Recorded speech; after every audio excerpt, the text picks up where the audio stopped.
It's common for cities and states to provide tax breaks and exemptions in the hope of luring business and jobs. But in some places, there's growing pushback. Amazon in New York City is the most high-profile case recently. What's less known are big breaks given in some states to traditional industries that don't get quite as much buzz. Welcome to Louisiana. Our economics correspondent Paul Salmon visited there recently as part of our regular series, Making Sense. I think there's one thing that we can agree on as citizens of Louisiana.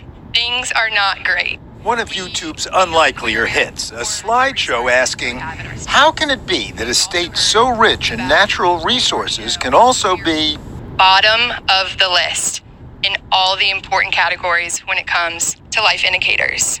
One answer, claims the advocacy group Together Louisiana, subsidies. Tax breaks state and local governments give companies to set up shop or stay in the state. The national average of tax breaks, $291 per resident. Louisiana? We are spending $2,857 per capita in corporate subsidies. 80% in the form of industrial tax exemptions, in which the state's industries, mostly petrochemical, are freed from the local property taxes that fund services like police, parks, and public schools. I'd like to welcome you to the Board of Commerce and Industry. For 80-plus years, a state board has approved nearly all of these tax breaks. All in favor of approving these in globo, indicate with an aye. 100% exemption for 10 years. Motion carries. Problem is, the local counties, called parishes in Louisiana, don't get the taxes the companies would otherwise pay. They're being given billions of dollars in this parish alone in incentives every year. Billions. In southwest Louisiana's Calcasieu Parish, environmentalist Mike Tritico showed us a coal-fired power plant built in the 1950s. That's a huge plant. It is a huge plant. It produces a lot of electricity and it gets a huge set of tax breaks every year. Even though it's been there forever? Yes. But isn't the idea that it'll keep them here as opposed to... No, they're not going to go anywhere else. How can they pick up that plant and leave? They can't. The hot exemption of the moment is for a new liquefied natural gas company, Driftwood LNG, planning a terminal in Lake Charles. Along this stretch here, between the Gulf Intracoastal Waterway and the opposite shore mouth of the industrial canal. For this, says electrician Heather Ames, we gave away potentially the largest tax exemption in the history of United States. To try to reverse the decision, Ames joined forces with schoolteacher Elizabeth Long, a Republican, and Democrat Georgina Graves. No documents were provided for the public to see, not online or at the meeting itself. And the fact that we were not allowed that information and had to read in the paper that $2 billion was gone, people are very upset. We've been insulted. Insulted how? Libtards, like you're libtards, you don't know what you're talking about. We should be thankful for the amount of jobs that these industries are blessing you with. But at the cost of as much as $2 billion in taxes. Taxes that then our schools lose, our roads lose, our children lose. But, says Chamber of Commerce President George Swift, the parish wins because of the new jobs. And not just jobs at the plant. About 7,300 construction workers will be in the area building the plant for 4 or 5 years. But how many from the parish itself?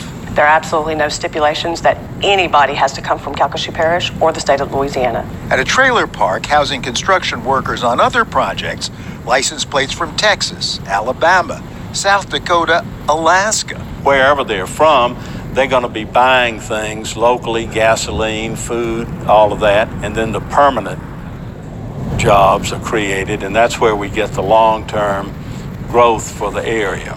And how many long-term jobs? Their initial application was for 300 permanent, and then the application showed 200 for jobs, permanent jobs. Which makes the math pretty easy. $2 billion in local property tax relief, 200 jobs, $10 million a job. But wait a minute.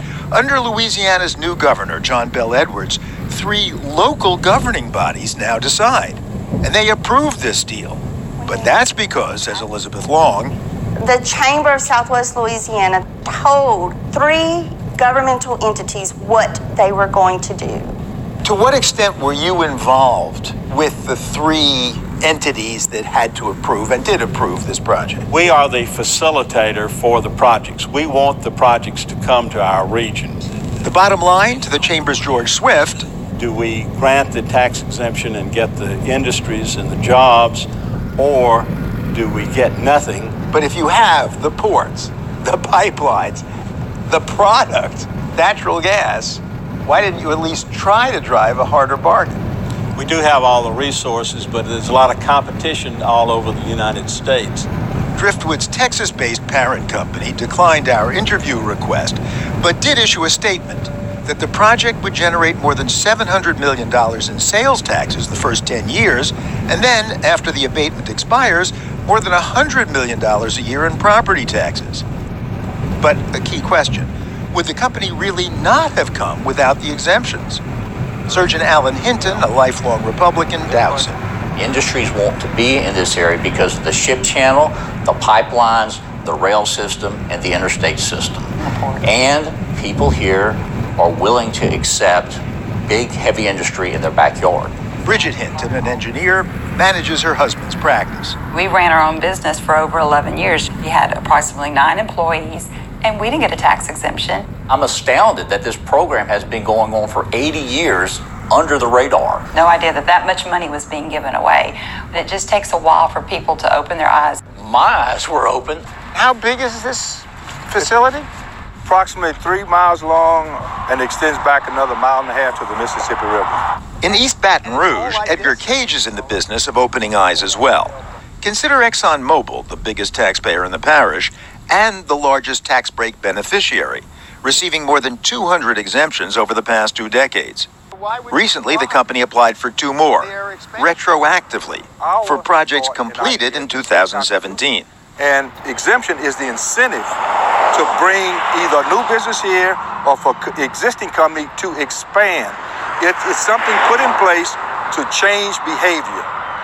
If the behavior has already happened, it's then not an exemption, it's a gift. Moreover, Cage's group, Together Louisiana, found that despite all those tax exemptions, ExxonMobil's Baton Rouge facilities collectively lost more than 2,000 jobs.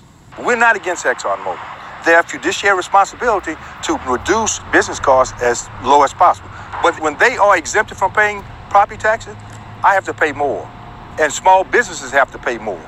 Meanwhile, just blocks from the refinery, this community has been forgotten.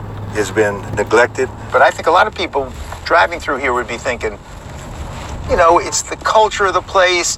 What could ExxonMobil do to make things better? If more money is being put into school, put into workforce development, these people would have hope. These people would have opportunity. ExxonMobil's response is that it contributes about $4 million to the community each year through grants and employee matching gifts. The next item on the agenda is the itep application for ExxonMobil Corporation. But this January, arguments like Cage's carried the day. Please vote. The local school board, strapped for cash, rejected the tax breaks. The motion failed. ExxonMobil blamed what it called confusion among local elected officials inundated with misinformation from activist groups.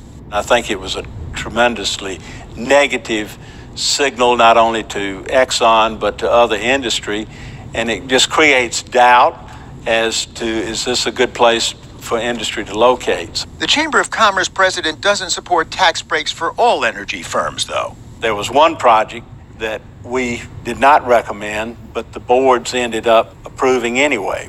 It was a solar farm. A solar farm with 200 construction jobs, but only 1 permanent one. If it doesn't create jobs, we don't think it fits in the industrial tax exemption criteria. Heather Ames has a different interpretation of the Chamber's objection. I think that they're bought and sold by the oil and gas industry, and solar has no place in that. For the PBS NewsHour, economics correspondent Paul Salman, reporting from Louisiana.